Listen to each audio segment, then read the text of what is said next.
Welcome to life and light channel. இன்னைக்கு நம்ம இந்த வீடியோவில் ஏசாயா 53:6 வசனத்தை பற்றி விரிவாக பார்க்கலாம். நாம் எல்லாரும் ஆடுகளைப் போல வழி தப்பி திரிந்து அவனவன் தன் தன் வழியிலே போனோம். கர்த்தரோ நம்ம எல்லாருடைய அக்கிரமத்தையும் அவர் மேல் விழப்பண்ணினார்.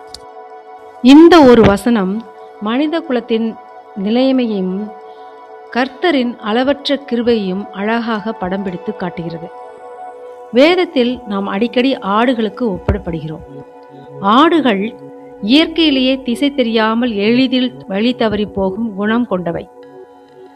நாம் எல்லாரும் வழி தப்பி திரிந்தோம் என்று சொல்லும்போது அது ஒரு சிலரை மட்டும் குறிக்கவில்லை, நம் அனைவரையும் குறிக்கிறது. ஒரு மேய்ப்பன் இல்லாத ஆடு எப்படி ஆபத்தில் சிக்கிக் கொள்ளுமோ அப்படியே நாமும் நம்முடைய சுய விருப்பங்களின்படியும் உலக ஆசைகளின்படியும் கடவுளை விட்டு தூர சென்றோம். அவனவன் தன் தன் வழியிலே போனோம். இது நம்முடைய சுயநலத்தையும் கீழ்ப்படியாமையையும் சுட்டி காட்டுகிறது. நம்முடைய இந்த வழி தவறிய போக்கினால் உருவானதுதான் அக்கிரமம். அக்கிரமம் என்பது வெறு தவறு மட்டும் அல்ல, அது கர்த்தருக்கும் நமக்கும் இடையே ஒரு பெரிய இடைவெளியை உண்டாக்குகிறது. நீதிபரராகிய கர்த்தர் பாவத்தை தண்டிக்க வேண்டியவர்.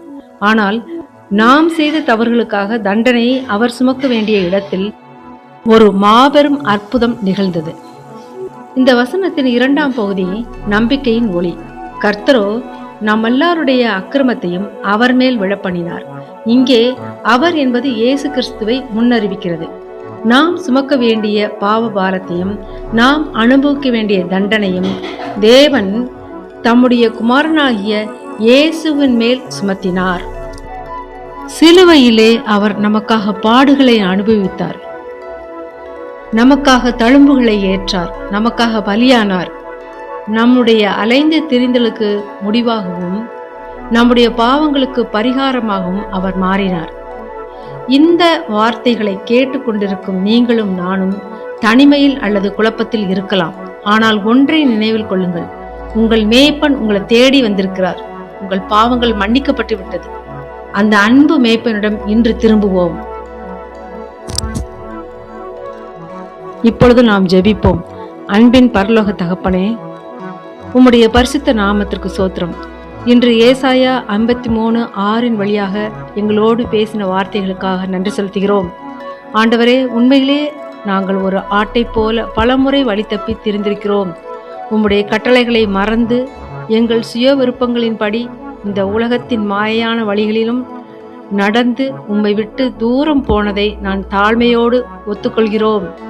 அவனவன் தன் தன் வழியிலே போனோம் என்று வேதம் சொல்கிறது போல எங்கள் அறிவையும் எங்கள் பலத்தையும் நம்பி நாங்கள் எடுத்த தவறான முடிவுகளுக்காக மன்னிப்பு கோருகிறோம். எங்கள் பாவங்களும் எங்கள் அக்கிரமங்களும் மீறுதல்களும் எங்களை ஒரு பாரமான சுமையாக அளித்தின. ஆனால் அத்தனை அக்கிரமங்களையும் எங்கள் மேல் சுமத்தாமல் உம்முடைய ஒரே பேரான குமாரனாகிய இயேசு கிறிஸ்துவின் மேல் விழப்பண்ணின உம்முடைய அளவற்ற அன்பிற்காக கோடி கோடி சோத்திரம். நாங்கள் அனுபவிக்க வேண்டிய தண்டனையை அவர் சிலுவையிலே சுமந்து தீர்த்தார் என்பதை நாங்கள் முழுமையாக விசுவாசிக்கிறோம். நல்ல மேய்ப்பனே, இனி நாங்கள் வழி தப்பி போகாதபடி உம்முடைய செம்மையான பாதையில் எங்களை நடத்தும். எங்கள் கரம் பிடித்து எங்களை வழி நடத்தும். எங்கள் மேய்ப்பனாகிய உம்முடைய சத்தத்திற்கு மாத்திரம் செவி கொடுக்க எங்களுக்கு உதவி செய்யும். உம்முடைய தழும்புகளால் எங்களுக்கு கிடைத்த சுகத்திற்காகவும் விடுதலைக்காகவும் உங்களுக்கு நன்றி செலுத்துகிறோம். எங்கள் வாழ்நாள் முழுவதும் உம்முடைய மந்தையில் ஒரு ஆடாக உம்மை பின்பற்றி செல்ல எங்களுக்கு பலனை தாரும், கிருபையை தாரும். எல்லாவற்றையும் உம்முடைய கரங்களிலே ஒப்பு கொடுக்கிறோம். இந்த ஜெபத்தினை உம்முடைய கரங்களிலே ஒப்பு கொடுத்து ஜெபிக்கிறோம். ஆண்டவரே, எல்லா துதி, எல்லா கணம், எல்லா மகிமையும் உமக்கே செலுத்தி இரட்சகர் மீட்படும் ராஜனுமான இயேசுவின் வல்லமை மிக்க நாமத்திலே ஜெபிக்கிறோம் ஜீவனுள்ள அல்ல பிதாவே, ஆமேன். இந்த வீடியோ உங்களுக்கு பிடிச்சிருந்துச்சுன்னா லைக் பண்ணுங்க, ஷேர் பண்ணுங்க, சப்ஸ்கிரைப் பண்ணுங்க. நீங்கள் பெற்றுக்கொண்ட ஆசீர்வாதத்தை கமெண்ட் பாக்ஸ்ல சொல்லுங்க. தேங்க்யூ ஃபார் வாட்சிங்.